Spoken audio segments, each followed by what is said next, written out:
Mumtaz TV bersama menegakkan sunnah. Alladzi bi ni'matihi tatimmu shalihat. Segala puji bagi Allah Jalla Jalaluh yang karena nikmatnya kebaikan-kebaikan menjadi sempurna. Yang karena rahmatnya niat-niat baik hamba dapat terlaksana. Kita masih mau belajar, menyisihkan waktu, menyimpan energi untuk mendengarkan firman-firman Allah Azza wa Jalla,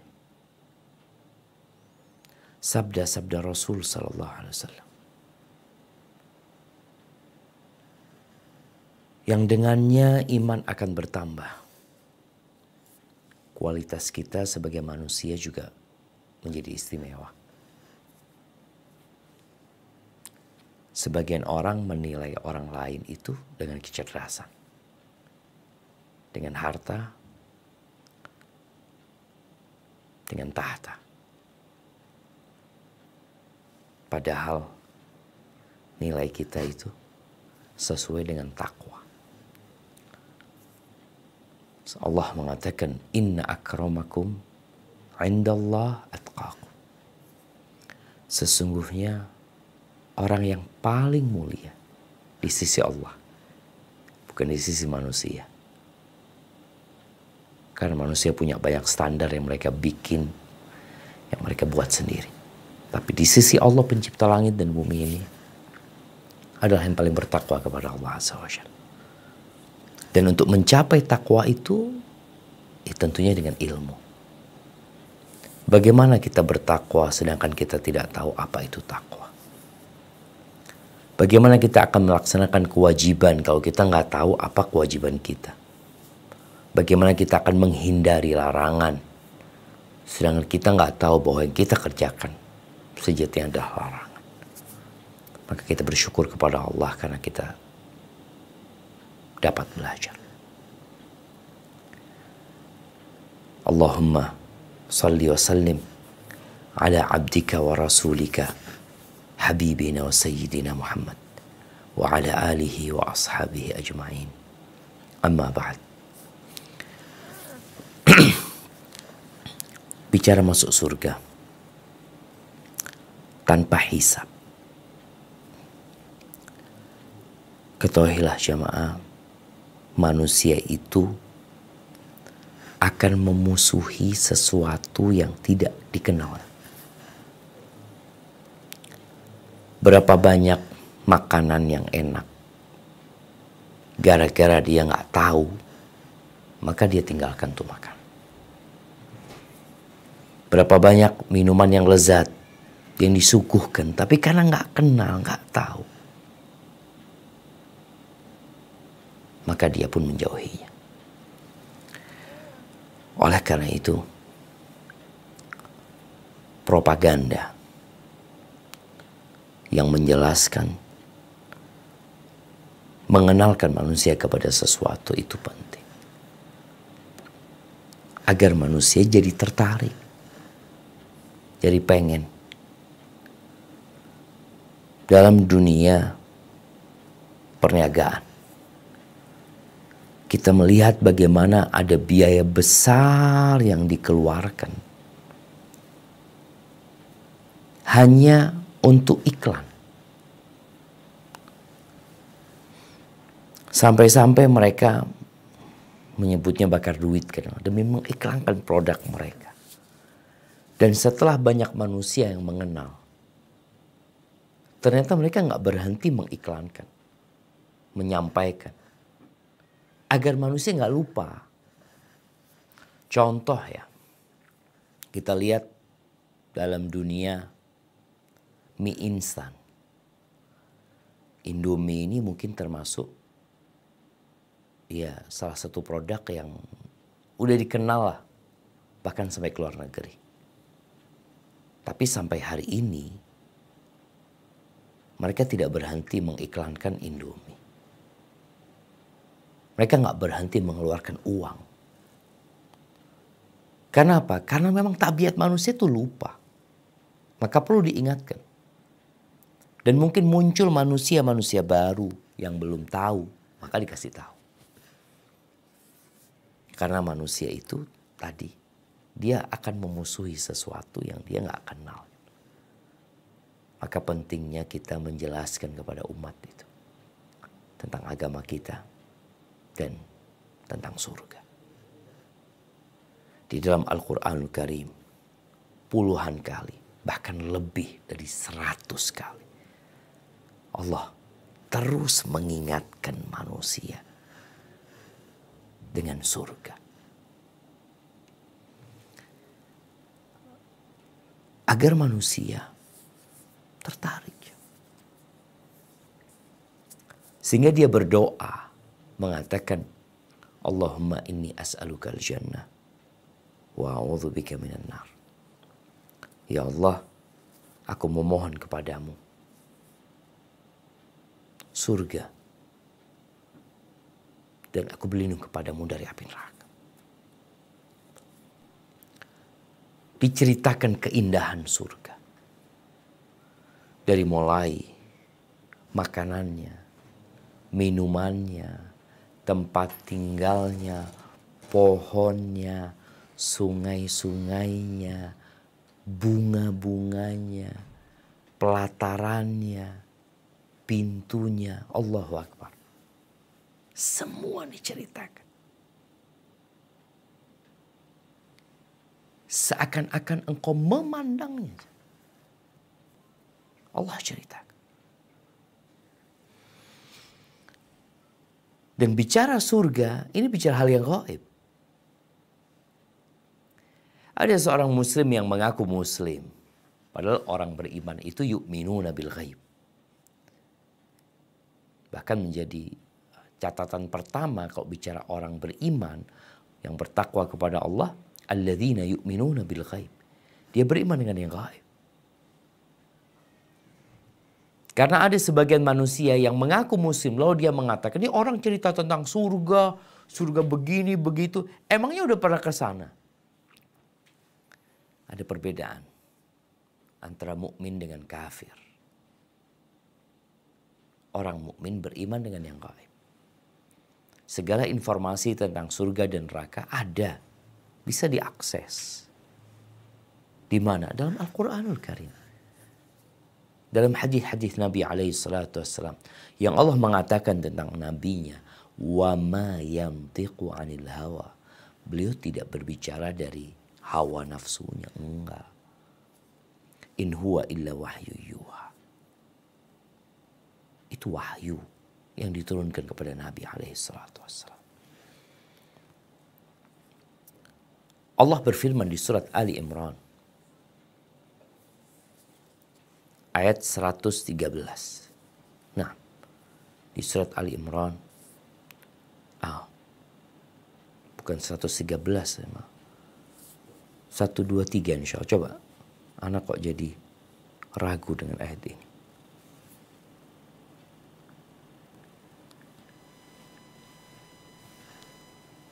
Nah, 133 afwan. 133. Surat Ali Imran 133.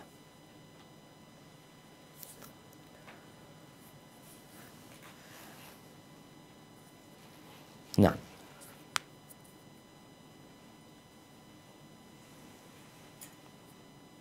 زين 133 ya Ustaz. للناس Nah. حب الشهوات 133. من النساء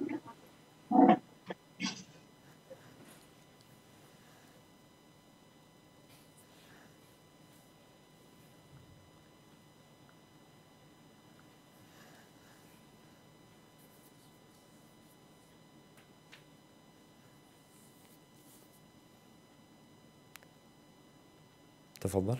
بارك الله فيكم. أعوذ بالله من الشيطان الرجيم وسارعوا إلى مغفرة من ربكم وجنة عرضها السماوات والأرض أعدت للمتقين.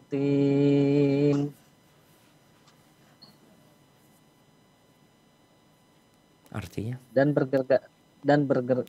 bersegeralah kamu mencari ampunan dari Tuhanmu dan mendapatkan surga yang luasnya seluas langit dan bumi yang disediakan bagi orang-orang yang bertakwa. Barakallahu fiik. Kata Allah, bersegeralah. Menuju kemana? Kemana kita harus bersegera? Menuju ampunan dari Tuhan kalian. Karena memang kita banyak dosa. Astagfirullahaladzim. Bayangin setiap selesai sholat kita beristighfar. Di akhir malam kita istighfar. Karena kita banyak dosa. Bentar lagi ini ada puasa Asyura. Itu menghapuskan dosa setahun. Allah katakan bersegeralah kalian. Menuju ampunan Allah. Semua amalan yang dapat mendatangkan ampunan Allah kerjakan. Wa jannah. Dan menuju ke surga Allah Azza wa Jalla. Seperti apa surga Allah? Kalau bicara surga yang kita bicara gimana masuk surga tanpa hisab, tanpa adab. Arduhas samawatu wal ard. Yang luasnya seluas langit dan bumi. Uiddat lil muttaqin. Yang disediakan untuk orang-orang yang bertakwa. Luasnya seluas langit dan bumi. Dan Allah Azza wa Jalla berfirman di surat Al-Bayyinah ayat 6 sampai 8. Apa kata Allah Azza wa Jalla? Nah, silahkan dibaca.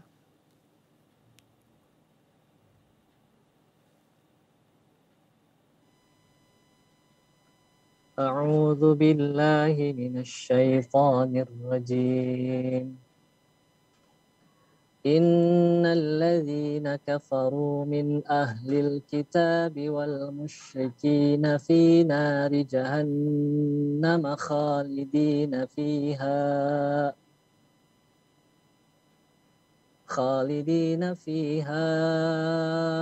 ulaika hum syarrul bariyah. Sesungguhnya orang-orang kafir yakni ahli kitab dan orang-orang musyrik akan masuk ke neraka jahanam. Mereka kekal di dalamnya. Mereka itu adalah seburuk-buruknya makhluk. Ayat 7 dan 8. Innal ladzina amanu wa 'amilus solihati ulaika hum khairul bariyah. Sesungguhnya orang-orang yang beriman dan mengerjakan amal saleh, mereka itu adalah sebaik-baiknya makhluk. Jazaohum 'inda rabbihim jannatu 'adnin tajri min tahtihal anhar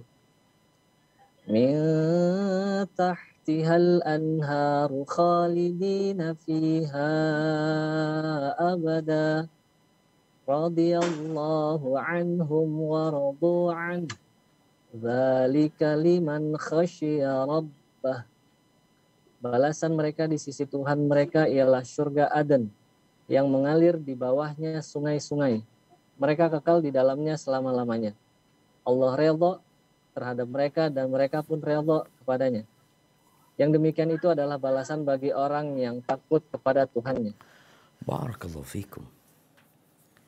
Semoga Allah memasukkan kita kepada golongan orang-orang yang takut kepada Allah. Mengatakan a'dattu li'ibadiyas salihin.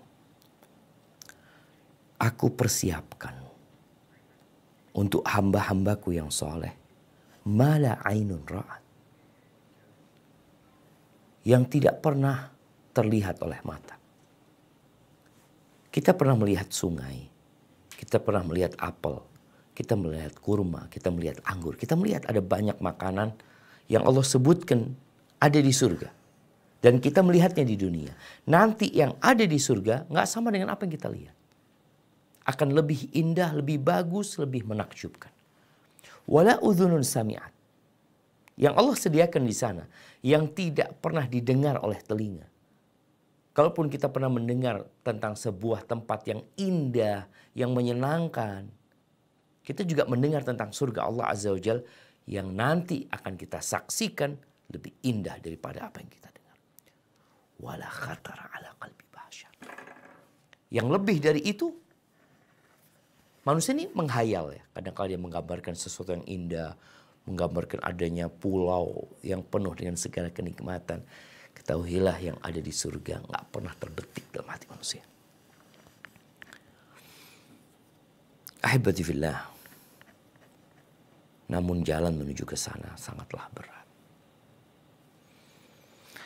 Mau jadi dokter aja berat. Harus sekolah. 6 tahun SD, 6 tahun SMP sama SMA, kuliah. Kalau mau spesialis, capek. Perlu perjuangan dan pengorbanan. Allah Azza wa Jalla mengingatkan kita tentang jalan berat menuju ke surga. Apalagi kalau masuk surga tanpa hisab.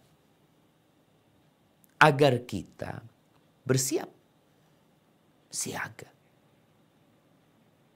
Agar kita mengorbankan waktu dan energi kita.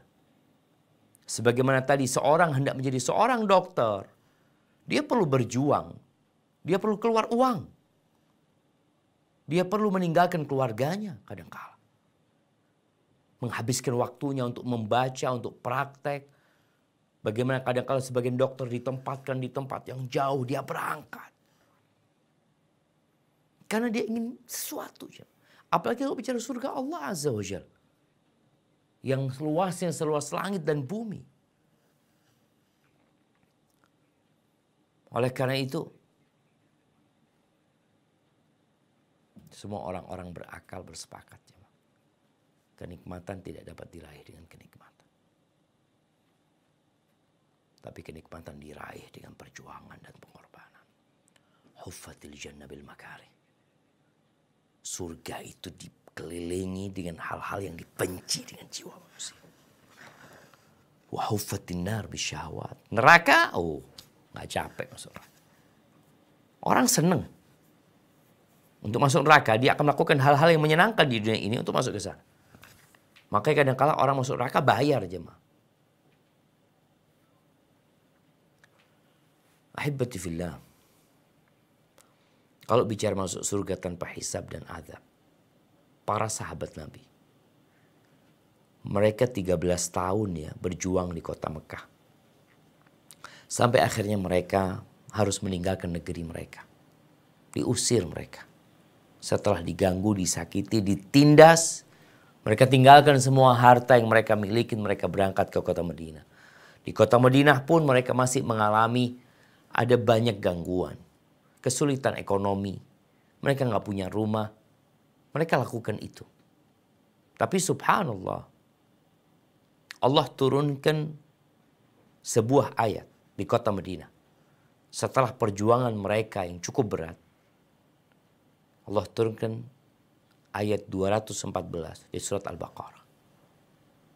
Apa kata Allah kepada mereka? Nah.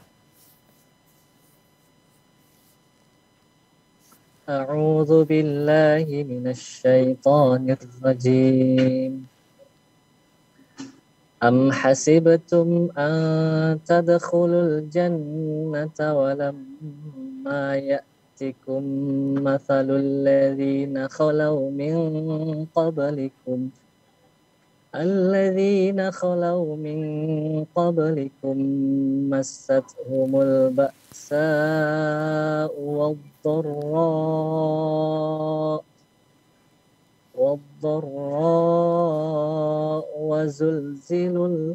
وزلزلوا حتى يقول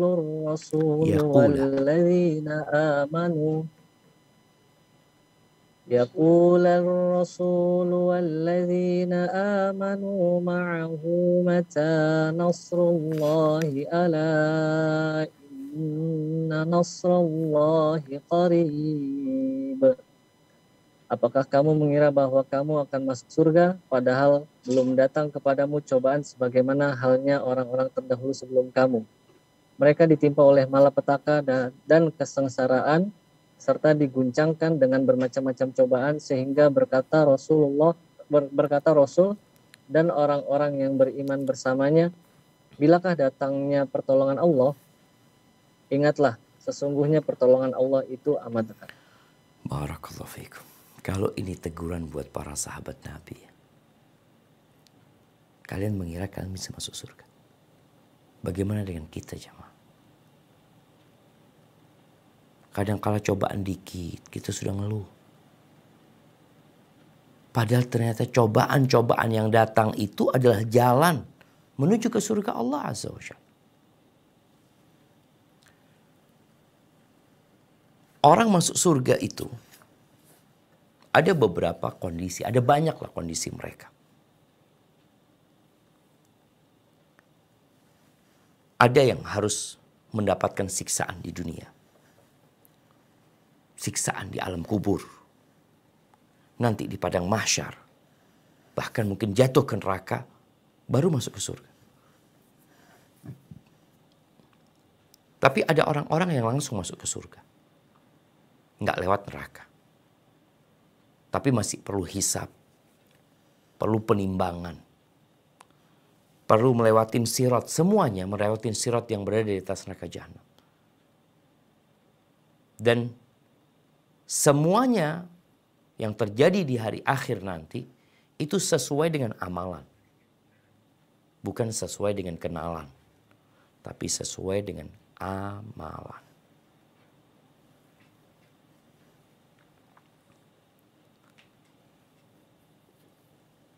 Ahibati fillah. Kalau bicara masuk surga tanpa ngikutin proses panjang nanti di padang mahsyar. Ini tentunya kondisi yang sangat istimewa.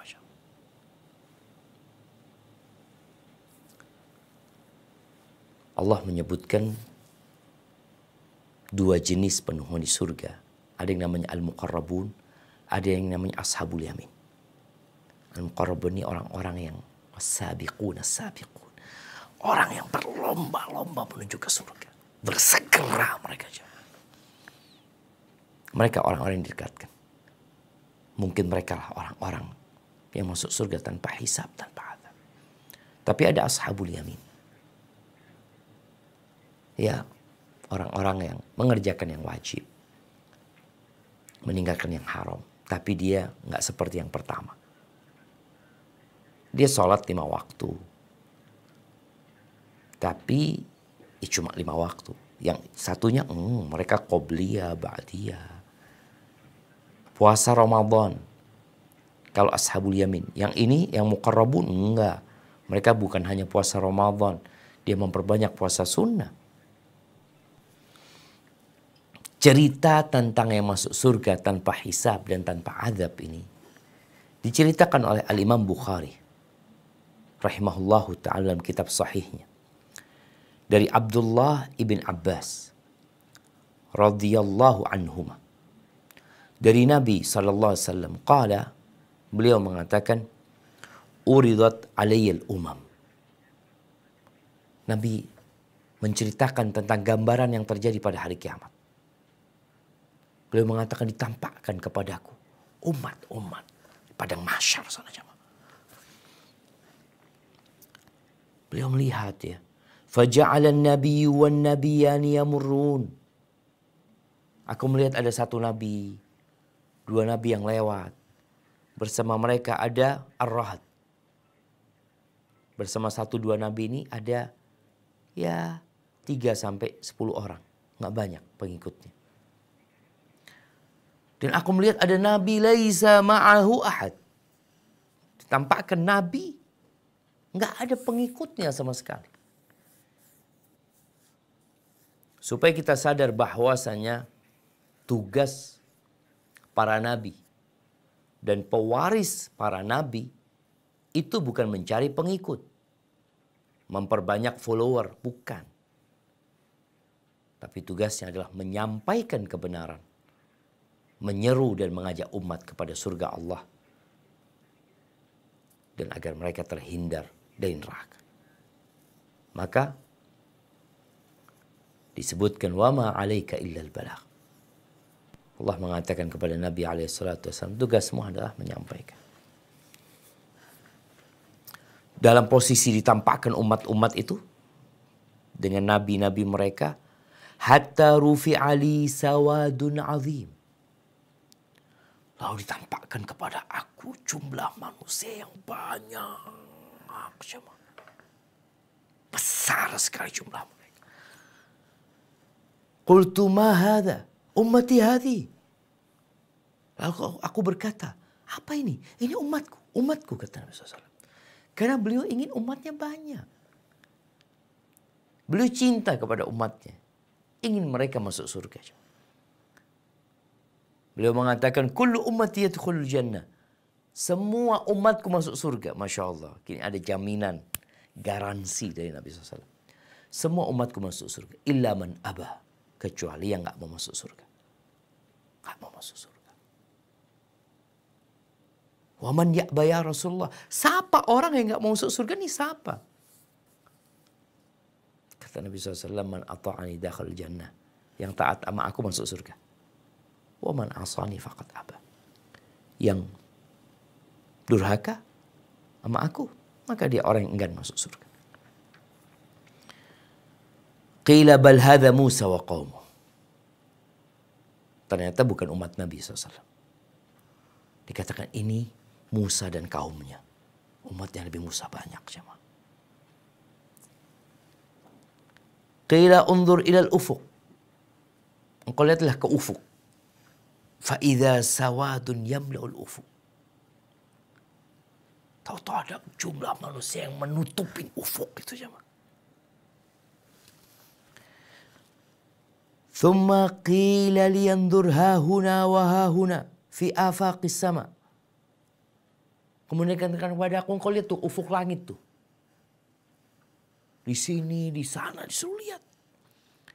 Fa idza sawadun qad mala al ufuk. Itu manusia memenuhi jumlah ufuk itu. Qila hadhihi ummatuka. Ini umatmu. Masya Allah, jemaah. Yang lebih spesial lagi, jemaah, di antara umat Nabi yang banyak, apa kata Nabi SAW menceritakan, dikatakan kepada mereka, diceritakan kepada Nabi SAW, wa yadkhulul jannah min haula 70,000 bighairi hisab. Dan dari jumlah umatmu yang banyak ini, ada 70,000 di antara mereka yang masuk surga tanpa hisab.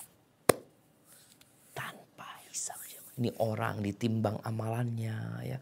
Kalau orang kaya, Allah lebih banyak lagi penimbangannya, perhitungannya. Ini panjang umurnya juga, semakin panjang perhisapannya nanti pada hari kiamat. Tapi ternyata ada di antara mereka yang masuk surga tanpa hisab. Nabi SAW menyebutkan bahwasanya fuqara'u ummati, yang fakir-fakir dari umatku, itu masuk surga lebih dahulu daripada orang-orang kaya. Jadi mereka udah menikmatin sungai surga, mereka sudah menikmatin bidadari surga, nih orang-orang kaya masih dihisab. Makanya kalau mau jadi orang kaya yang masuk surga tanpa hisab. Allahumma inna nas'aluka anta ja'alana minhum. Semoga Allah jadikan kita termasuk dari mereka. Setelah Nabi menyampaikan itu, beliau masuk ke dalam rumahnya.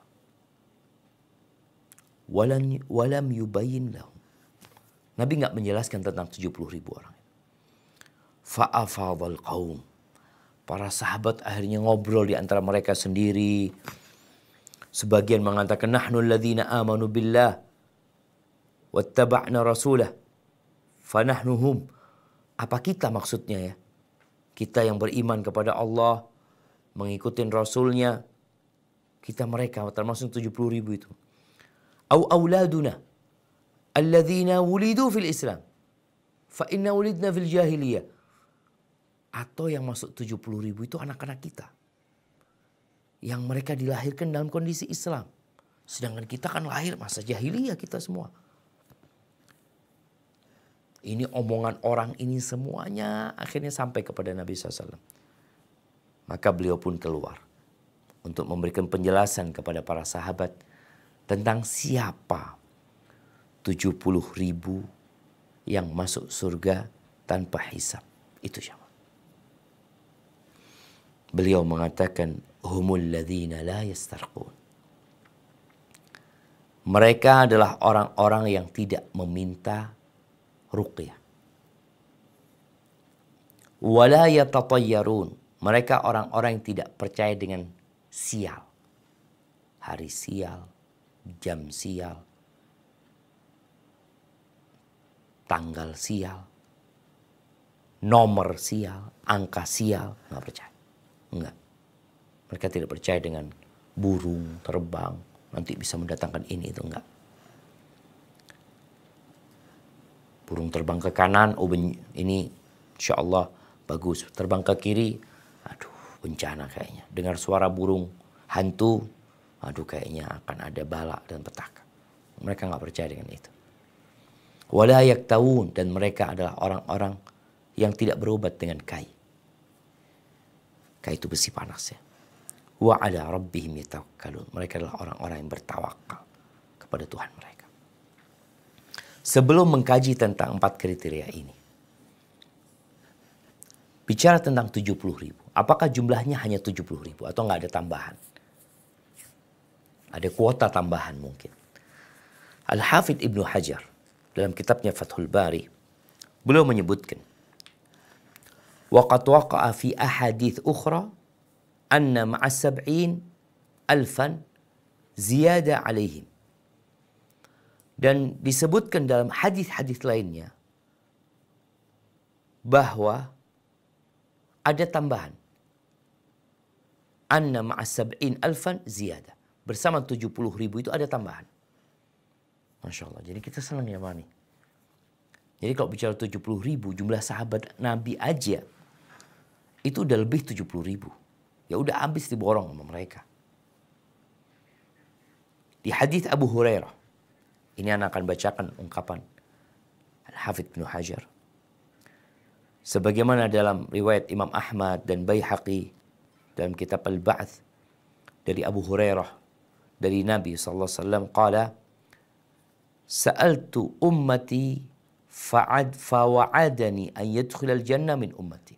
Sa'altu Rabbi fawa'adani an yudkhilal jannah min ummati. Aku berdoa memohon kepada Tuhanku dan dia menjanjikan kepada aku untuk memasukkan umatku ke surga.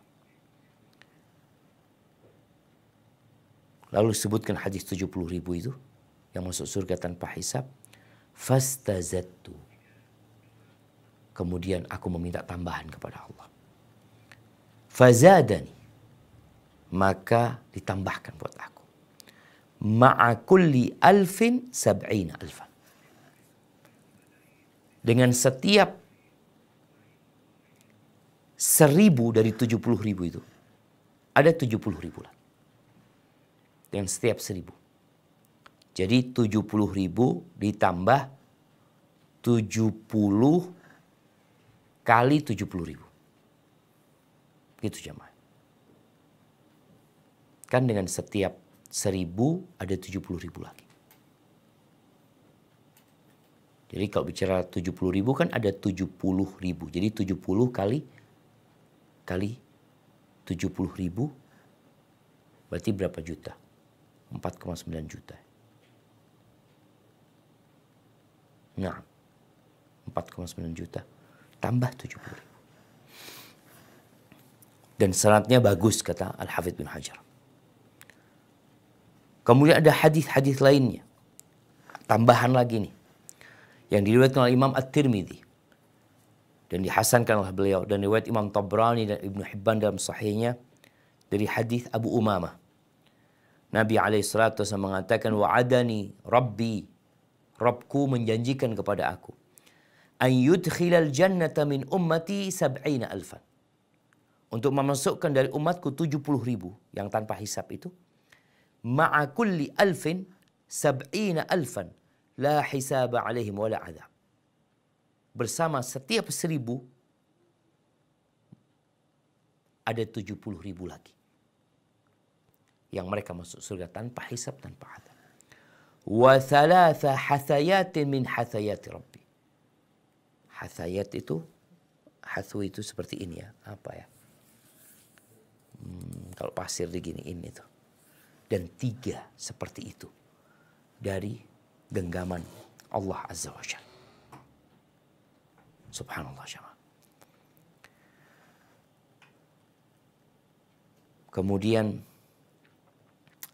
disebutkan dalam riwayat Ibnu Hibban juga dan At-Tabrani dari hadis Utbah bin Abd, seperti hadis Abi Umamah tadi, dengan lafaz thumma yashfa'u kullu alfin fi sab'ina alfan. Dari setiap 1.000 dari 70.000 itu mereka dikasih kesempatan untuk memberikan syafaat kepada 70.000. Dari setiap 1.000 memberikan syafaat kepada 70.000.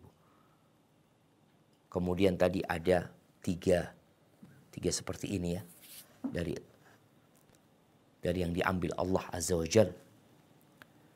Subhanallah jemaah. Jumlah yang cukup banyak dari umat Nabi SAW.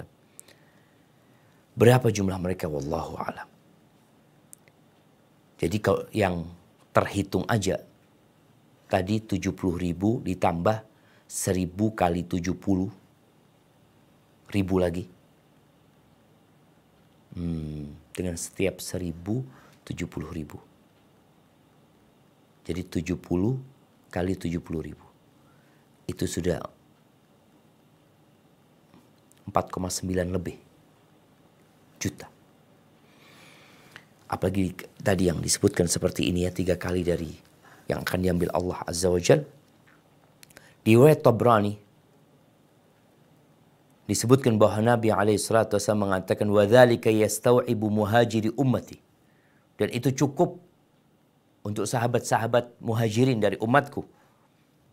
وَيُوَفِّ اللَّهُ بَقِيَتَهُ مِنْ أَعْرَابِنَا. Dan sisanya diambilkan dari orang-orang A'rab yang tidak hijrah. Ini kalau bicara dari kalangan sahabat Nabi. Abu Sa'id mengatakan, فَحَسَبْنَا عِنْدَ Rasulullah SAW. Kita waktu itu ngitung ya. Menghitung jumlah yang masuk surga tanpa hisab, tanpa adab itu. فَبَلَغَ 4,900,000. Jumlahnya disebutkan 4,9 juta. Ini selain yang diambil Allah sendiri ya, yang hitungannya hanya Allah yang tahu berapa jumlah mereka. Ahibati fillah. Itu orang-orang yang masuk surga tanpa hisab, tanpa adab. Sekarang jumlah umat Islam sudah 1,6 atau 1,7 miliar. Kalau yang terhitung aja sudah hampir 5 juta. Sisanya hanya Allah yang tahu berapa jumlah. Tapi jangan pernah putus asa. Apabila dikatakan semua orang masuk neraka kecuali satu. Semua orang masuk neraka. Dikatakan umpamanya seluruh yang ada di tempat ini masuk neraka. Kecuali satu orang. Maka kita boleh berharap menjadi yang satu orang itu. Karena kita tahu Allah Maha Pengampun, Maha Pengasih. Tapi kalau dikatakan semua orang masuk surga kecuali satu orang, kita pun juga khawatir jangan sampai satu orang itu ana gitu loh. Kriteria orang-orang yang masuk surga tanpa hisab, tanpa adab ini bukan hanya 4 hal yang tadi disebutkan. Tapi 4 hal ini keistimewaan. Para ulama menyebutkan bahwasannya yang masuk surga tanpa hisab, tanpa adab adalah al-mu'min alladzi istaqama ala amrillah. Adalah orang beriman yang dia istiqamah di atas agama Allah Azza wa Jal, melaksanakan perintahnya, meninggalkan yang dilarang sama Allah, dan mati dalam keistiqomahan. Plus amalan-amalan yang tadi disebutin. Yang pertama disebutkan oleh Nabi SAW, la yastarqun. Mereka tidak minta diruqyah. Jadi kondisi orang berobat, ini Masya Allah kita sedang kajian di rumah sakit ya. 3 amalan yang tidak dilakukan itu adalah berkaitan dengan pengobatan. 2 yang berkaitan dengan pengobatan, afwan. Yang pertama, mereka tidak minta diruqyah. Ruqyah ini adalah membacakan mantra dari ayat-ayat Allah ya, dari hadis-hadis Nabi SAW, dari ucapan-ucapan yang baik yang dibacakan kepada orang yang sakit. Mereka tidak minta diruqyah. Artinya, kalau mereka meruqyah diri mereka sendiri nggak masalah. Atau ada orang yang tanpa kita minta dia meruqyah diri kita, insya Allah nggak ada masalah. Dia nggak termasuk dari, atau dia tidak akan keluar dari hadis yang baru saja kita bahas. Tapi kalau dia minta diruqyah, maka kalau ada cara lain, gunakan cara lain. Kenapa banyak ustadz yang menganjurkan untuk ruqyah mandiri? Ada orang minta diruqyah, coba ruqyah sendiri. Atau cobalah siapalah keluarganya meruqyah dia tanpa diminta. Sehingga dia tidak keluar dari kriteria ini. Dan buat teman-teman yang meruqyah saudaranya, hendaklah dia meniatkan lillahi ta'ala. Karena termasuk jalan kebaikan, kita memberikan manfaat kepada orang lain. Jadi nggak perlu nunggu diminta. Ini yang pertama. Yang kedua, disebutkan bahwa sama mereka la yaktawun. Mereka tidak berobat dengan kai. Kai ini berobat yang mengandung unsur menyiksa sebenarnya. Besi panas yang dibakar ya, kemudian ditusukkan di totok di tempat-tempat yang sakit ya. Seakan-akan dia mengejutkan. Memberikan kejutan kepada syarafnya sehingga dia supaya bisa sembuh, bisa sehat ya. Seperti itu. Kita akan melihat ada sahabat-sahabat yang menggunakan kai dalam berobat. Ya ketika nggak ada cara lain ya mau gimana lagi. Tapi kalau bisa dihindari. Yang ketiga, wala yatatayyarun. Mereka tidak bertatayyur. Tatayyur ini meyakini kesialan dengan benda, dengan suara. Yang kita melihat jemaah di negeri kita di Indonesia, banyak yang masih tatayyur. Tapi ini ini boleh jadi karena pengaruh lingkungan, budaya. Anak kadangkala heran seheran-herannya. Di zaman modern ini, ada lift yang tidak ada angka 4-nya. Nggak ada angka 4-nya. Kenapa nggak ada angka 4? Tatayyur. Sial. Percaya dengan kesialan. Apa engkau nggak percaya dengan Allah Rabbul Alamin yang menetapkan segala sesuatu? Dan dia tidak menjadikan angka 4 itu sebab kesialan. Dari mana engkau bikin-bikin? Ngarang-ngarang. Mengada-ngada. Ada lagi angka 13. Angka 13 ini, waduh. Ini sudah angka buruk. Bencana. Makanya kadangkala ada pesawat yang nggak ada tinggal angka 13-nya. Gedung hotel nggak ada lantai 13-nya. Dilewatin sama mereka. Apa mereka nggak bisa ngitung? Sekolah di mana mereka? Ini bicara tentang keyakinan. Kemudian percaya dengan tanggal buruk. Oh ini tanggal buruk. Dari mana engkau percaya? Ketika melihat tadi tatayyur ini berasal dari burung ya, asal kata burung. Jadi dulu orang Arab itu kalau mau melakukan safar, mereka lihat ada burung di satu pohon, diusir tuh burung itu. Dilihat terbangnya ke kanan apa ke kiri. Kalau terbangnya ke kanan, maka mereka akan melanjutkan perjalanan. Kalau terbangnya ke kiri, nggak jadi berangkat mereka. Itu termasuk tatayur. Maka sadarlah. At-tatayur, at-tiyaratu syirk. Kata Nabi SAW, tiarah itu tadi meyakini kesialan dengan sesuatu yang tidak Allah jadikan itu sebagai sebab. Itu termasuk dari bentuk kesyirikan. Wa ala rabbihim yatawakkalun. Mereka adalah orang-orang yang bertawakal kepada Allah Azza wa Jal. Tawakal ini tidak bertentangan dengan usaha. Karena tawakal itu amalan hati. Usaha itu amalan raga. Jadi ketika kita berusaha bekerja, ya udah, bismillah tawakkaltu ala Allah. Engkau berangkat kerja pagi hari, tahu-tahu kadang-kala ngelihat ada kucing ketabrak. Waduh, nggak jadi berangkat kerja. Kenapa? Apakah engkau menjadikan itu sebagai tanda kesialan? Atau tadi ketika mau beli rumah, ini sampai ada orang beli rumah jemaah. Kalau angka 13 rumah itu nggak laku jemaah. Buat orang-orang yang tatayur. Tapi muslim nggak ada urusan nih rumah mau angka 4, angka 13. Karena dia percaya kepada Allah Azza wa Jalla.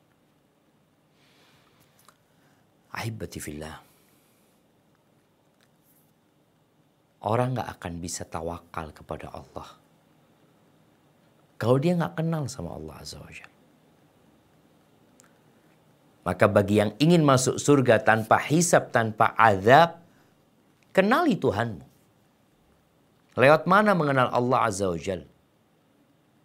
Lewat ayat-ayat yang Allah turunkan. Lewat ayat-ayat ciptaan Allah Azza wa Jalla yang menunjukkan kebesaran Allah SWT. Lewat nama-nama Allah yang indah. Sifat-sifat Allah yang mulia. Maka kita perlu belajar. Nabi SAW mengatakan kepada para sahabatnya, "Lau annakum tawakkaluna 'ala Allahi haqqa tawakkulihi la razaqakum kama yarzuqut tayr taghdu khimasan wa taruhu bitana." Apabila kalian bertawakal kepada Allah dengan sebenar-benarnya tawakal, niscaya Allah akan memberikan rizki kepada kalian sebagaimana Allah memberikan rizki kepada burung.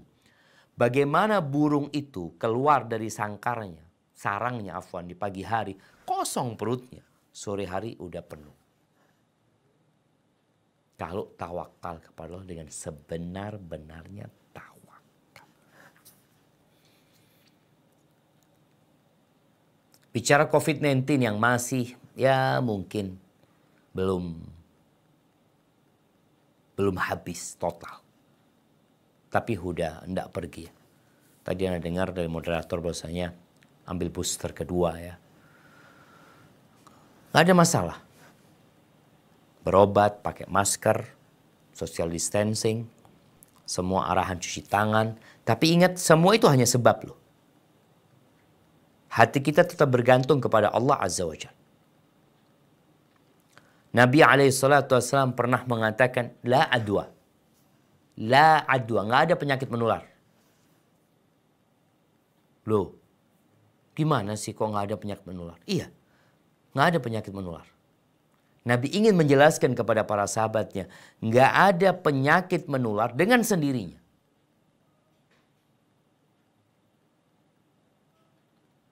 Siapa yang membuatnya menular? Allah Azza wa Jalla. Makanya ketika para sahabat mengatakan, ya Rasulullah, gimana kok dikatakan nggak ada penyakit menular? Kita itu onta-onta yang kena penyakit gatel-gatel ya. Kalau sekarang mungkin di sini ada penyakit PKM ya. Itu kalau dikumpulin sama onta yang sehat, dia pindah penyakitnya. Apa kata Nabi SAW? Faman yu'dil awal. Siapa yang membuat sakit yang pertama? Allah Azza wa Jalla. Begitu pula yang membuat pindahnya penyakit itu Allah Azza wa Jalla. Dan telah terbukti jamaah di sini pada masa COVID-19. Bagaimana ketika masih di tracking dulu jamaah, kalau ada satu orang yang kena COVID, satu rumah dicek. Kadangkala cuma dia yang kena, satu rumah sehat. Satu mobil ini satunya positif, yang lainnya dicek aman yang lainnya. Loh kok bisa? Karena memang la adwa, nggak ada penyakit menular. Artinya menular dengan sendiri nggak ada. Di situ ada takdir Allah Azza wa Jal. Ada kekuatan Allah Azza wa Jal yang membuat penyakit itu menular. Kalau Allah katakan tidak menular, nggak menular. Bicara usaha, Nabi SAW mengatakan firra minal majdum, firaraka minal asad. Engkau larilah dari orang yang punya penyakit menular ya, seperti kusta. Seperti engkau lari dari singa. Itu usaha. Tapi hati tetap ala rabbihim yatawakkalun. Jadi orang-orang yang masuk surga tanpa hisab, tanpa adab adalah orang yang imannya kuat. Sehingga dia menjalani kehidupan ini, usaha dia kerjakan, hatinya tidak bergantung kepada usaha itu. Minum obat nih buat yang sedang berobat ke dokter, ingat.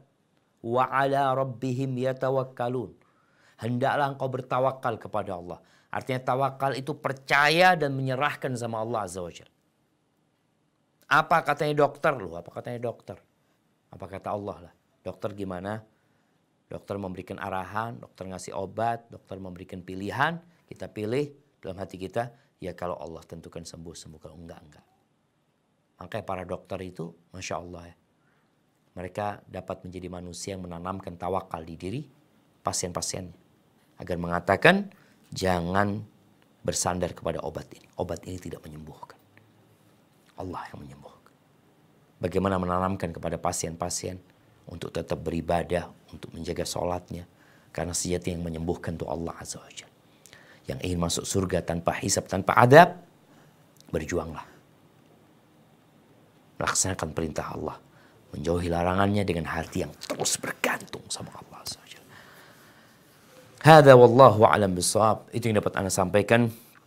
Kurang lebihnya mohon maaf. Semoga Allah Azza wa Jalla membimbing kita, memberikan hidayah kepada kita untuk meniti jalan menjadi orang-orang yang masuk surga tanpa hisab dan tanpa adab. Barakallahu fiik. Anda kembalikan ke moderator untuk membimbing sesi tanya jawab. Jazakallah khair Ustaz atas penyampaian ilmu yang disampaikan. Semoga kita dikumpulkan di surga Firdausnya Allah tanpa hisab. Amin. Afwan Ustaz, mau lanjut untuk sesi tanya jawab. Tafadhal, barakallahu fikum. Pertanyaan yang pertama. Bismillah, assalamualaikum warahmatullahi wabarakatuh. Semoga Allah senantiasa menjaga Ustaz Syafiq, tim SRB, serta kaum muslimin di Indonesia. Izin bertanya Ustaz, ada seorang yang pernah ruqyah syar'i sebelum mengetahui bahwa ruqyah menyebabkan keluar dari kriteria masuk surga tanpa hisab, apakah masih boleh berharap masuk surga tanpa hisab? Barakallahu fikum. Masya Allah. Barakallahu fikum. Naam, ahibati fillah. Ini meminta ruqyah tadi disebut adalah sikap yang menunjukkan kekurang sempurnaan keimanan dia. Tapi gimana kalau dia minta ruqyah ketika dia nggak tahu? Ya namanya orang nggak tahu, Allah Azza wa Jalla Maha Pemaaf dan Maha Pengampun. Bolehkah berharap? Boleh berharap. Tetap berharap sama Allah Azza wa Jalla. Perbanyak istighfar, mohon ampun sama Allah Subhanahu wa taala. Syekh bin Baz rahimahullahu taala, beliau menjelaskannya tentang orang yang minta ruqyah ini. Beliau mengatakan apabila ada hajat yang mendesak, yang membuat dia minta ruqyah. Artinya dia nggak mampu meruqyah dirinya sendiri. Akhirnya dia meminta. Maka diharapkan itu tidak menghalangi dia untuk masuk kepada orang-orang yang masuk surga tanpa hisab, tanpa adab. Karena memang ada hajat yang mendesak. Tapi kalau orang-orang yang sedikit-sedikit minta ruqyah, ya, sedikit-sedikit sakit ini minta ruqyah, maka padahal dia bisa meruqyah diri dia sendiri. Maka ditakutkan dia nggak akan masuk gitu. Tapi kalau dia benar-benar tadi kondisinya mendesak, nggak ada cara lain, dia benar-benar nggak mungkin meruqyah dirinya sendiri. Karena ada orang-orang yang tersihir jamaah, yang kadang kala dia untuk membaca buat dirinya sendiri nggak mampu, baca sedikit kemudian dia kesurupan lagi umpamanya. Kemudian dia minta ruqyah, semoga orang-orang tadi yang terpaksa dia minta ruqyah itu tidak menghalangi dia untuk masuk kepada 70.000 golongan. Asalkan dia atau kepada orang yang masuk surga tanpa hisab, tanpa azab, selama dia adalah orang-orang yang istiqomah, melaksanakan perintah Allah, menjauhi larangannya, dan memang tidak ada pengobatan lain pada waktu itu, semoga dia tetap bisa berharap menjadi yang masuk surga tanpa hisab, tanpa azab. Barakallahu fikum. Barakallahu fiik. Pertanyaan selanjutnya, yang raise hand untuk subak umum Pak Agung. Tafadhol Pak.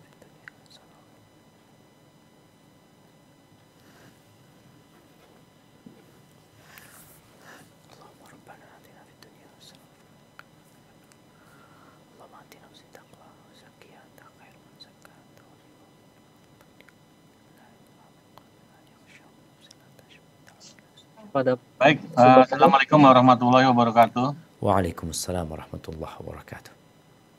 Izin mohon maaf, ini tidak pakai kamera karena komputer di kantor lagi rusak kameranya. Mohon maaf Ustaz. Siap, barakallahu fiik, tafadhal. Ada yang sedikit mau saya tanyakan Pak Ustaz terkait dengan materi barusan surga dan neraka. Oh ya, sebelumnya nama saya Agung dari Dinas Kesehatan. Siap Pak. Yang ingin saya tanyakan, apakah saat ini surga dan neraka itu sudah ada Pak Ustadz? Masya Allah. Itu aja. Terima kasih atas jawabannya. Wassalamualaikum warahmatullahi wabarakatuh. Waalaikumsalam warahmatullahi wabarakatuh. Masya Allah. Ya, pertanyaan yang menarik jemaah. Apakah surga dan neraka sudah ada saat ini? Naam, sudah ada. Rasulullah SAW melihatnya. Bagaimana Nabi SAW melihat orang-orang yang disiksa ya. Beliau mengatakan ittala'tu 'alan nar, ditampakkan kepada aku neraka. Ternyata beliau melihat kebanyakan penghuni neraka itu wanita. Orang yang mati itu akan ditampakkan bagi dia pintu atau seperti jendela di kuburnya yang dia melihat surga dan melihat neraka. Kemudian Fir'aun, bagaimana sekarang disiksa? Allah mengatakan an-nar yu'raduna 'alaiha ghuduwan wa 'ashiyyan. Tiap hari keluarga Fir'aun ini pagi dan siang ditampakkan ke neraka. Mereka merasakan panasnya neraka tersebut. Walaupun mereka belum masuk neraka.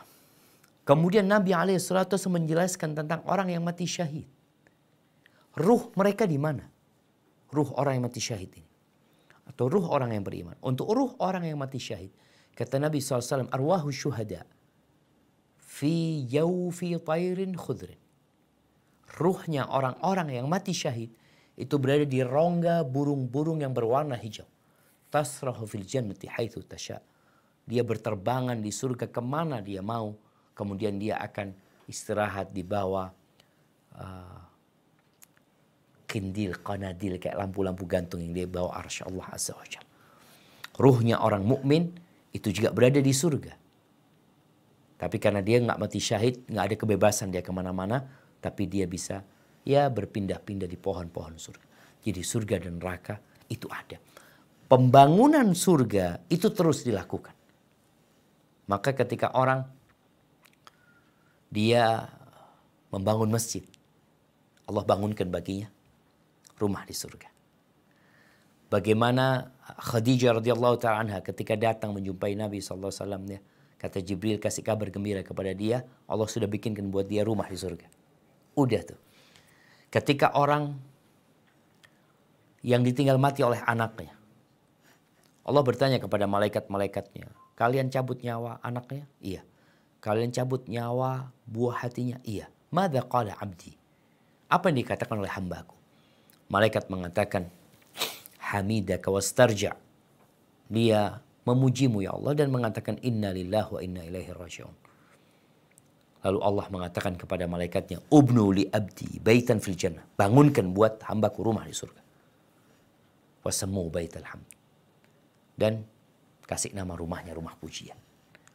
Jadi surga dan neraka itu sudah ada jamaah.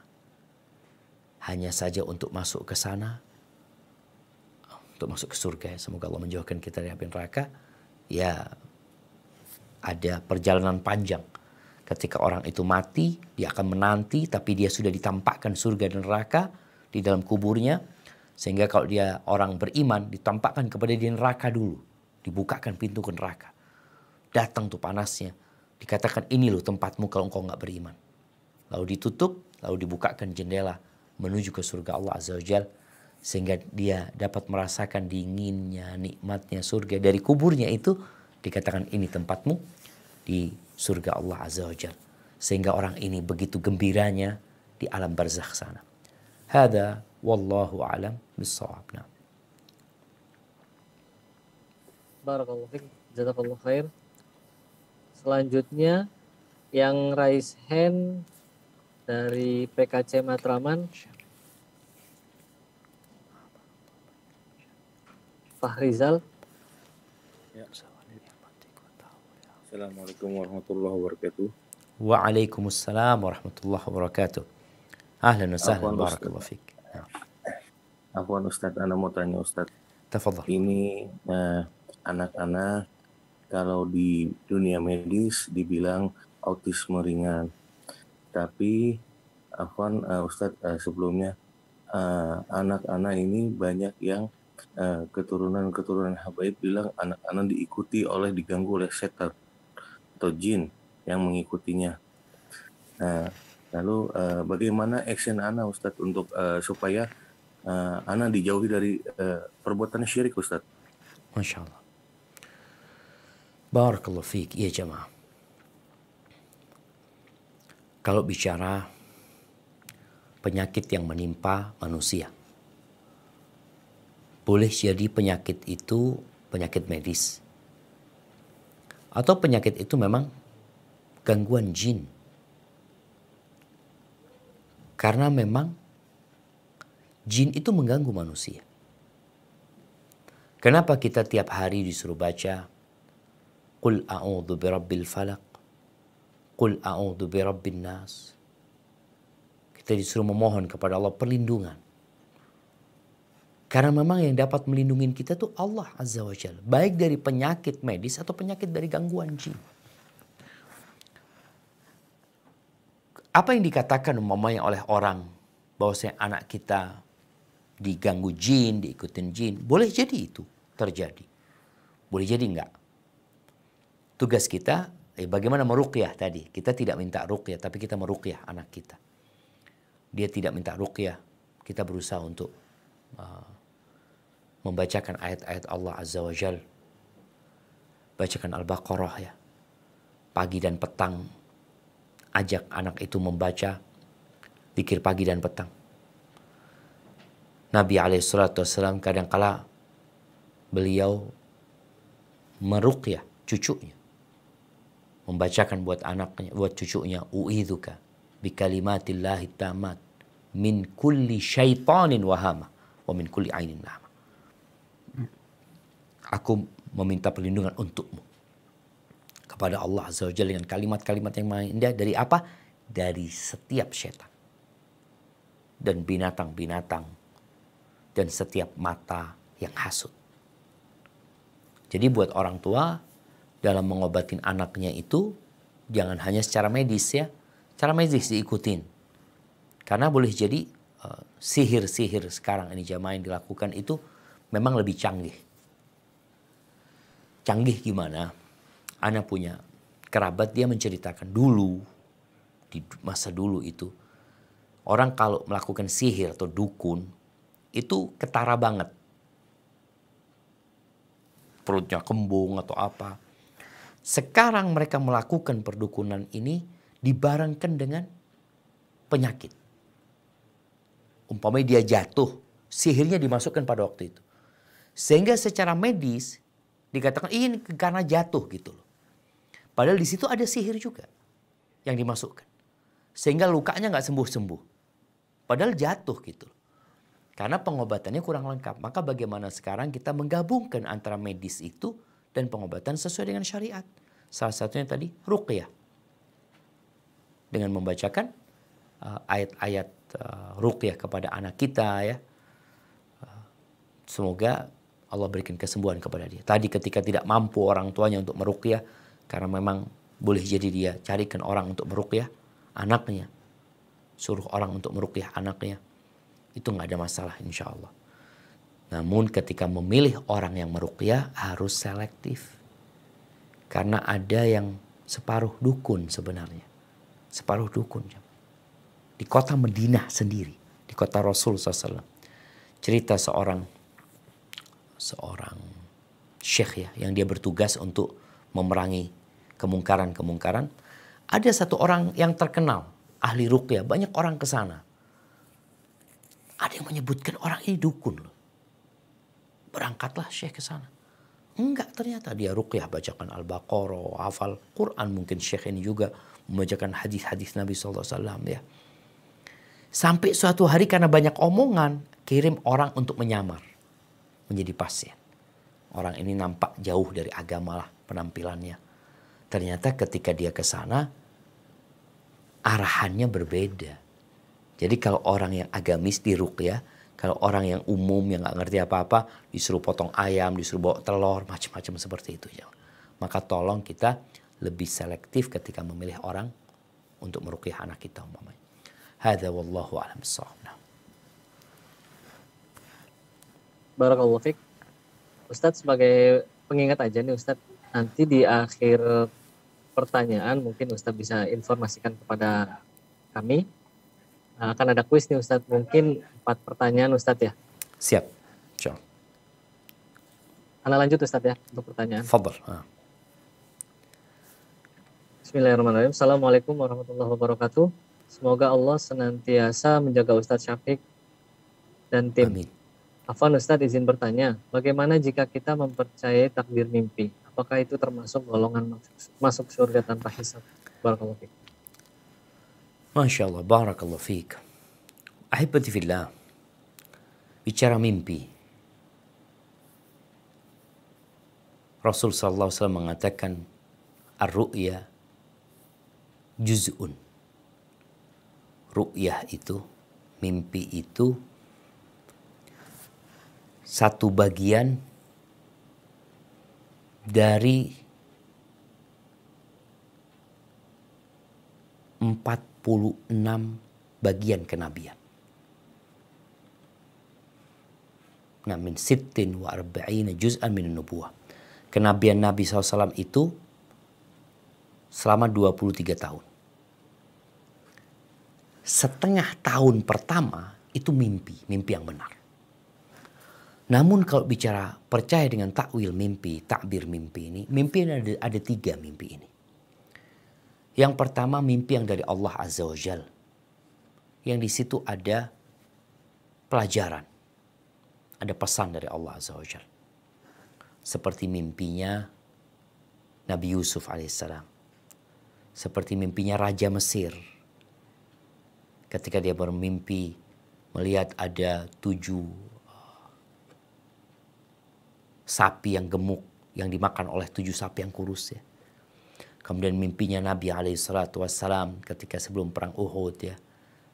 Bahkan Nabi SAW kadang-kala pagi hari itu tanya sama sahabatnya, siapa yang hari ini mimpi? Mereka mengatakan, aku mimpi ya Rasulullah seperti ini. Nabi kemudian menjelaskan tentang takwil mimpinya. Ada mimpi yang dari Allah SWT. Yang kedua ada mimpi yang dari setan. Seperti orang mimpi basah ya, itu juga dari setan. Kemudian yang ketiga ada adghathu ahlam, ada bunga tidur. Mimpi yang nggak ada takwilnya. Jadi kalau bicara takwil mimpi itu boleh nggak ada masalah kita percaya. Tapi nggak percaya 100% karena boleh jadi benar, boleh jadi enggak yang menakwilkan mimpinya. Apabila engkau mimpi buruk jangan ceritakan kepada siapapun. Takut nanti kau ceritakan kepada orang lalu ditakwil semau dia. Akhirnya kau jadi stres dengan takwil mimpi tersebut dan jadi bencana buat engkau. Kalau mimpi baik, boleh kau ceritakan, tapi kepada orang yang kau cintai. Afwan, bukan orang yang kau cintai, orang yang mencintaimu. Sebagaimana Nabi Yusuf, ketika dia bermimpi, Ra'aitu ahada asyara kaukaban. Aku melihat 11 planet, 11 bintang. Wasyamsa wal qamar, mentari dan bulan. Mereka sujud. Buat aku.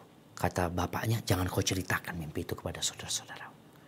Jadi seperti itu, insya Allah kalau bicara percaya sama mimpi, apabila mimpi itu memang benar, nggak ada masalah gitu loh. Tapi perlu diketahui ada mimpi-mimpi yang benar-benar dari setan ya. Makanya nggak semua mimpi itu ada takwilnya. Hadza wallahu a'lam bissawab. Barakallahu fiik. Selanjutnya, Assalamualaikum warahmatullahi wabarakatuh. Ustaz, izin bertanya, apakah seorang pendosa yang sudah bertaubat, entah itu dosa kepada Allah atau kepada sesama manusia, terutama durhaka kepada orang tua, yang mana bertaubat setelah orang tua meninggal, dapat berkesempatan masuk surga tanpa hisab? Mohon pencerahannya Ustaz. Jazakallah khair. Masya Allah, barakallahu fiik. Ahibati fillah. Bicara dosa yang kita lakukan. Semua melakukan dosa. Dan Allah Azza wa Jal memberikan kesempatan kepada hambanya untuk bertobat kepada Allah Azza wa Jal. Selama nyawa sebelum sampai ke kerongkongannya, selama matahari belum terbit dari arah barat, masih ada kesempatan untuk bertobat. Dan kalau bicara apakah tobat itu dapat menghapuskan dosa-dosa kita dan memberikan peluang kepada kita untuk masuk surga tanpa hisab, tanpa azab? Nah, para sahabat Nabi, Umar bin Khattab, kita tahu bagaimana jahatnya dia sebelum masuk Islam. Amr bin As ketika dia mau masuk Islam, dia bersyarat kepada Nabi SAW. Karena Amr bin As ini termasuk yang memusuhi umat Islam. Bahkan dia punya usaha-usaha yang sangat memilukan, yang menyakiti umat Islam. Ketika dia masuk Islam, dia bikin syarat. Ya Rasulullah, aku mau masuk Islam tapi dengan syarat, kata dia. Kata Nabi SAW, apa syaratmu, kata dia. Syaratnya Allah hapuskan dosa-dosaku yang dulu. Kata Nabi SAW, ama ta'lam ya Amr. Amr, apa engkau nggak tahu? Islam itu menghapuskan yang sebelumnya. Wa anna taubah tajubbu ma qabla. Tobat itu menghapuskan yang lalu. Dosa-dosa yang lalu. Asalkan tobatnya benar. Di sini jamaah kita harus benar-benar berusaha untuk bertobat dengan taubatan nasuha. Karena kalau dosa itu berkaitan dengan orang lain, kalau berkaitan antara kita sama Allah, Allah Maha Pengampun dan Maha Pengasih. Tapi kalau di dosa itu ternyata ada yang kaitannya dengan orang tua kita. Orang tua kita sudah meninggal, kita durhaka sama orang tua kita. Maka bagaimana kita berusaha untuk memperbanyak amal soleh. Setelah bertobat itu, illa man taba wa amana wa amila amalan soleh. Engkau perlu memperbanyak amal soleh. Mengganti kedurhakaanmu kepada orang tua. Artinya bagaimana dia sekarang berusaha untuk berbuat kebaikan untuk orang tua yang sudah meninggal dunia. memperbanyak doa untuk keduanya, beristighfar untuk keduanya, melunasi utang-utang keduanya, melaksanakan wasiat mereka, berbuat baik kepada kerabat mereka. Semoga amal-amal balik ini akan menghapuskan. Karena sejatinya nanti jamaah akan ada hisab ya pada hari kiamat itu. Namun orang ini kan kepingin masuk surga tanpa hisab, tanpa azab. Ya udah engkau perbanyak amal soleh. Jadi kesempatan itu tetap ada. Walaupun engkau pernah berbuat dosa. Karena orang bertakwa itu bukan orang yang tidak berbuat dosa ya. Tapi orang tatkala berbuat dosa, walaupun itu dosa besar, dia kembali kepada Allah Azza wa Jalla. Hadza wallahu a'lam bissawab. Nah. Barakallahu fiik. Pertanyaan selanjutnya. Assalamualaikum warahmatullahi wabarakatuh. Waalaikumsalam warahmatullahi wabarakatuh. Semoga Allah merahmati Ustadz, orang tua dan guru-guru Ustadz. Amin Allahumma amin. Afwan izin bertanya Ustadz, anak Anas umurnya 9 tahun. Bertanya seperti ini. Kalau Allah sudah menakdirkan siapa yang masuk surga dan neraka, lalu kenapa kita masih disuruh beramal soleh? Jazakallah khair barakallahu fiik. Masya Allah. Nah jemaah, saya pertanyaan ini bukan pertanyaan anak-anak aja, bapak-bapak juga tanya. Bahkan di masa Nabi SAW, para sahabat juga bertanya kepada Nabi alaihi salatu wassalam. Wa radhiyallahu ta'ala an ashabih.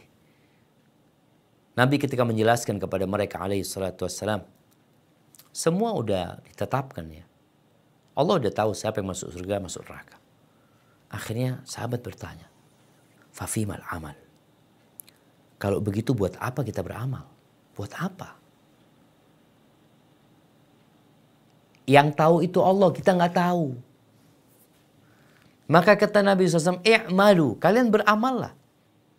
Fakullun muyassarun lima khuliqalah. Semua dimudahkan sesuai dengan yang sudah ditetapkan buat dia.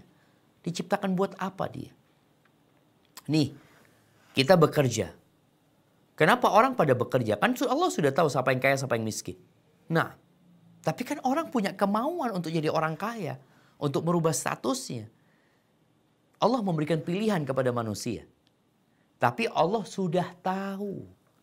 Karena kita nggak tahu, Allah kasih kemauan di diri kita. Engkau mau masuk surga? Iya, beramallah. Maka tugas kita adalah beramal dan terus beramal, berdoa, memohon kepada Allah Azza wa Jal. Karena kita tidak tahu dengan takdir kita. Takut kepada Allah Azza wa Jal. La yaruddul qada illa du'a. Nggak ada yang bisa merubah takdir kecuali doa. Wa ma yazidu fil umri illa albir. Nggak ada yang dapat menambah umur kecuali kebaikan. Jadi tugas manusia berusaha.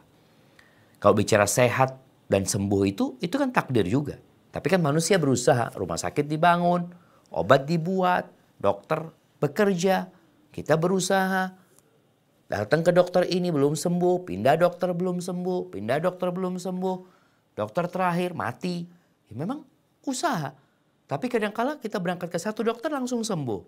Alhamdulillah. Tapi kan kita nggak tahu. Maka tugas kita adalah beramal. Untuk dunia kita dan untuk akhirat kita. Hadza wallahu a'lam bissawab. Mungkin kita ke pertanyaan terakhir sebelum masuk ke sesi kuis. Nah. Baik Ustaz, pertanyaan selanjutnya ini mungkin menyimpang dari tema nih Ustaz. Barakallahu fikum. Nah. Untuk bulan ini kan bulan Muharram ya Ustaz ya. Kebetulan salah satu bulan haram juga. Nah, hal baiknya seperti apa ya Ustaz kita mengamalkan bulan terbaik ini? Apakah kita harus berpuasa karena ada anjurannya kan di tanggal 8 dan 9 ya?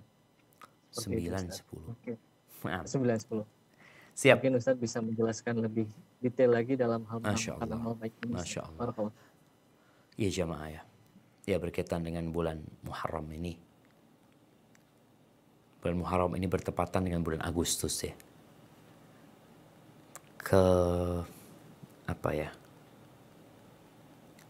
Gegap gempita atau penyambutan orang buat bulan Agustus ini kadang-kala membuat kita lupa dengan bulan Muharram. Nabi alaihissalatu wasallam menyebutkan afdalus siyam ba'da syahri Ramadan syahrullahil Muharram. Sebaik-baiknya puasa setelah puasa di bulan Ramadan adalah puasa di bulan Muharram. Nih waktunya kita memperbanyak puasa di bulan ini. Puasanya kapan? Ya dari tanggal 1 kau mau puasa, 2, 3, 4, 5, 6, bebas. Memperbanyak puasa di bulan Muharram. Karena ini sebaik-baiknya puasa setelah bulan Ramadan ya. Setelah puasa Syawal. Karena puasa Syawal itu berkaitan dengan puasa Ramadan. Kemudian berkaitan dengan tanggal Asyura, tanggal 10. Ada keutamaan tersendiri. Jadi puasanya dianjurkan ya full. Dari tanggal 1 sampai tanggal 10 itu waktu untuk berpuasa gitu. Bebas kita memilih tanggal berapa saja. Tapi untuk tanggal 10 Asyura, yang artinya ke-10, itu Nabi SAW berusaha untuk tidak meninggalkan puasa di tanggal 10 ini. Beliau benar-benar menunggu tanggal 10 ini. Karena ternyata puasa di tanggal 10 itu balasannya dihapuskan dosa 1 tahun yang lalu.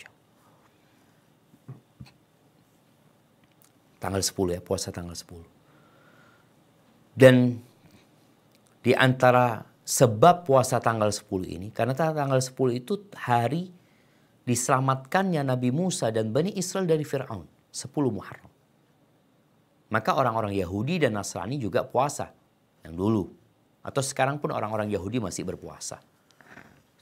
Sebagai bentuk syukur kepada Allah Azza wa Jalla. Dan Nabi menyuruh para sahabatnya untuk berpuasa tanggal 10 ini. Adapun urutan melakukan puasa tanggal 10 Muharram ini, Nabi pernah mengatakan alaihissalatu wassalam, ada kata aku hidup sampai tahun depan, aku akan puasa tanggal 9-nya. Supaya menyelisih Yahudi dan Nasrani. Jadi Ibnu Qayyim menjelaskan, kalau mau puasa, yang paling sempurna itu urutannya 9, 10, 11. Kalau enggak 9, 10. Kalau enggak ya 10 aja.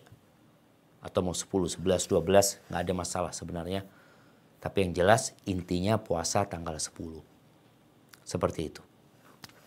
Adapun amalan-amalan lain ya, ada yang menjadikan tanggal 10 itu sebagai hari ratapan seperti orang-orang Syiah. Karena pada hari itu dibunuhnya Husain secara zalim oleh orang-orang. Maka ingat, kita dianjurkan puasa, bukan meratapi. Yang sudah meninggal doakan mereka. Kemudian ada yang di tanggal 10 itu menjadikan harinya anak-anak yatim ya. Kita berbagi kepada keluarga. Ada hadisnya tapi hadisnya lemah. Intinya di bulan Muharram ini perbanyak amal soleh. Hindari perbuatan dosa. Perbanyak puasa. Banyak sedekah. Apalagi tanggal 10-nya. Jadikan itu hari berpuasa. Dan orang yang berpuasa dianjurkan untuk banyak berbuat baik. Di antara kebaikan itu berbagi dengan keluarga. Berbagi dengan fakir miskin. Membikinkan berbuka buat orang-orang yang puasa. Hadza wallahu a'lam bishawab. Nah. Jazakallah khair. Mungkin langsung ke kuis Ustadz, izin. Siap. Mungkin ke Bang Husnul bisa diambil alih untuk melanjutkan sesi kuisnya, Bang. Baik, alhamdulillah. Jazakallah khairan untuk waktunya. Baik, ana izin Ustaz untuk memimpin kuis.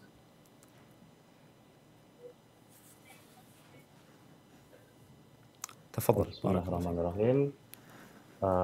Sebelumnya ana izin ingin memberikan tata tertib ya, aturan untuk menjalani kuis siang hari ini. Sebelumnya alhamdulillah kita sudah mengikuti kajian Islam siang hari ini bersama Ustaz Syafiq Riza Hafidhahullah Ta'ala. Ada beberapa poin yang ingin Anda sampaikan terkait aturan untuk mengikuti kuis siang ini. Anda akan bacakan dulu aturannya. Peserta kajian mohon untuk menyimak baik-baik pertanyaan dari Ustadz. Kemudian yang kedua, peserta kajian dimohon menggunakan nama yang mudah dikenali. Kemudian menjawab kuis hanya diberlakukan secara langsung ya, tidak melalui fitur chat. Jadi peserta kajian sebelum menjawab harus menggunakan fitur raise hand yang nantinya peserta akan dipilih oleh moderator untuk menjawab. Kemudian peserta yang telah menjawab kuis dengan benar mohon bisa menghubungi admin kuis dan nanti akan diinfokan mengenai hadiah dari kuis di kajian siang hari ini. Baik, mungkin langsung aja saya serahkan untuk pertanyaan kepada Ustaz Syafiq untuk memberikan pertanyaan pada siang hari ini. Masya Ada Allah. 4 pertanyaan Ustaz ya. Siap. Tafadhol Ustaz. Barakallahu fikum. Taib, ya. Pertanyaan pertama. Sebutkan bulan-bulan Islam.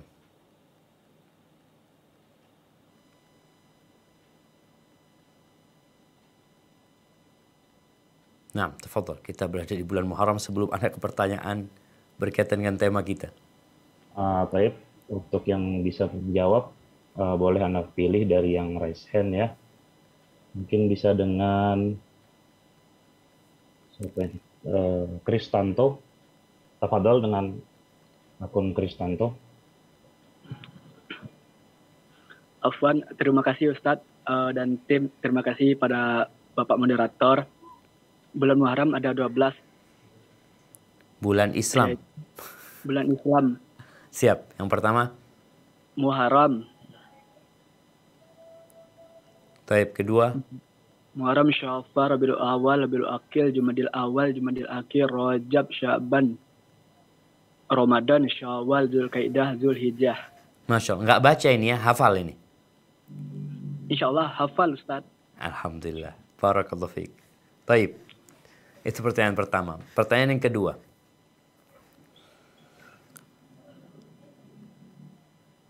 Berapa jumlah orang-orang yang bakal masuk surga tanpa hisab, tanpa adab? Berdasarkan hadis Nabi yang tadi kita bahas. Baik, untuk yang menjawab, mungkin tafadhol bisa dengan akun Mulan. Untuk akhwat yang kamera jangan dihidupkan ya, cukup mic-nya saja. Tafadhol. Assalamualaikum Ustaz. Waalaikumsalam warahmatullahi wabarakatuh. Apa izin menjawab? Kalau Tafadhol. salah dikoreksi. Insya Allah jawabannya 70.000 Ustaz. 70.000 aja. Tadi banyak tambahannya. Soalnya tadi Afwan putus Ustaz di sini wifi-nya kedarurat gangguan Ustaz.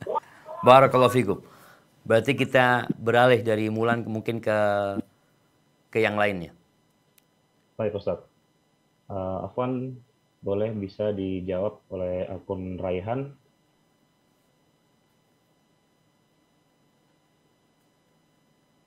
Akun dengan nama Raihan, tafadhol. Nah, Ustaz, Tafadhal. Barakallahu fikum.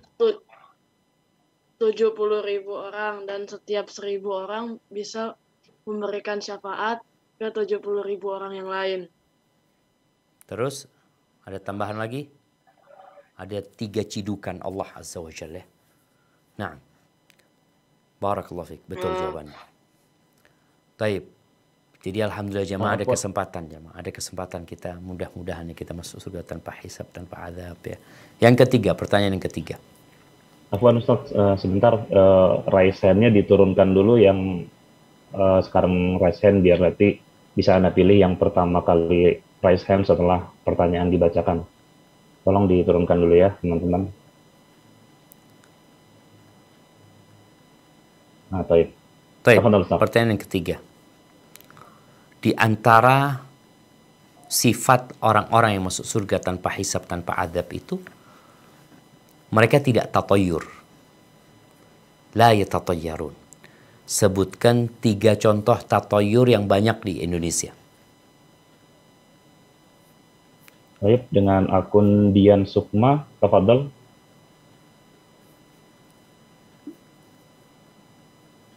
Assalamualaikum warahmatullahi wabarakatuh. Waalaikumsalam warahmatullahi wabarakatuh. Naam, tafadhol. Ya, contoh tatoyur ada burung terus menganggap bahwa ada yang meninggal. Atau kalau mau berangkat ke sesuatu tempat tidak jadi karena menabrak kucing. Terus ada kupu-kupu masuk ke rumah menganggap ada tamu dan lain-lain. Nah, barakallahu fiik. Terus tadi percaya sial ya sama angka 4, angka 13. Nah. Itu yang banyak kita lihat di negeri kita. Baik, pertanyaan yang terakhir. Nah, diturunkan dulu teman-teman pesannya. Tafadhol Ustaz. Ya, tadi ada pembahasan tentang amalan bulan Muharram. Sebutkan 2 amalan yang dianjurkan dan 1 amalan yang tidak diperintahkan dilakukan di bulan Muharram ini. Baik, mungkin bisa dengan akun Fauzan Perdana. Tafadhol.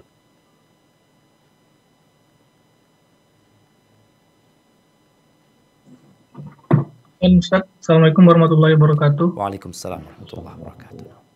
Izin menjawab untuk di bulan Muharram ini disunahkan untuk berpuasa Asyura dan Tasu'ah, sedangkan yang tidak dianjurkan itu seperti yang dilakukan oleh orang-orang Syiah, kita melakukan merasa menderita pada hari Asyura tersebut. Masya Allah, barakallah fiik. Ya jemaah, ana ingin mengingatkan kembali karena banyak orang yang masih berpikir kita dianjurkan puasa 9-10. Kita dianjurkan puasa di bulan Muharram. Jadi ingat, kita dianjurkan memperbanyak puasa di bulan Muharram. Memperbanyak amal soleh di bulan Muharram ini, menjauhkan diri dari dosa. Khususnya tanggal 9-10. Khususnya tanggal 10 tadi. Kita bicara tanggal 9, tanggal 10 itu secara khusus. Tapi kalau bicara puasa sunnah, kita dianjurkan memperbanyak puasa sunnah di bulan Muharram. Adapun tadi amalan yang tidak disyariatkan adalah meratapi di hari Asyura yang kita akan melihat nanti ya, tanggal 10 itu. Mungkin kita akan lihat media orang-orang Syiah yang menggambarkan mereka memukul-mukul diri mereka, melakukan peratapan. Padahal Nabi SAW berpuasa. Karena hari itu hari yang agung. Allah Azza wa Jal menyelamatkan Nabi Musa dari Fir'aun dan bala tentaranya. Hadza wallahu a'lam bishawab. Itu mungkin dapat Anda sampaikan. Kurang lebihnya mohon maaf. Anda kembalikan ke moderator. Jazakumullah khairan.